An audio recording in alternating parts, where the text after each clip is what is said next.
Alam mo ba na ilan sa mga pinakamatitinding defender ng katolikong pananampalataya ay dating anti-Catholic? Oo, dating kontra, dating Protestant, dating galit sa simbahang katolika. Unahin natin si Dr. Scott Hahn. Isa siyang Protestant pastor, Bible scholar at matinding kritiko ng Katoliko. Para sa kanya noon, ang simbahang Katolika ay error, mali, isang imbento ng tao.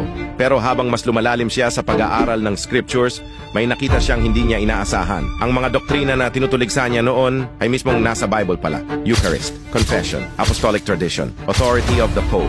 Pati ang asawa niya, si Kimberly Hahn. Mas matindi pa ang pagtutol niya noon. Kasi para sa kanya, Catholicism was unbiblical, emotional, even dangerous. Pero sa dulo, pareho silang nagulat. Dahil ang totoo, nasa simbahan pala ang buong katotohanan. Pero habang binabalikan niya ang kasaysayan ng simbahan, lalo na ang mga unang Kristiyano, nagulat siya. Dahil ang early church ay Katoliko, with bishops, sacraments, and the Holy Eucharist. Ngayon, Katoliko na silang lahat. Hindi dahil sa emosyon, hindi dahil sa tradisyon lang, kundi dahil sa katotohanan.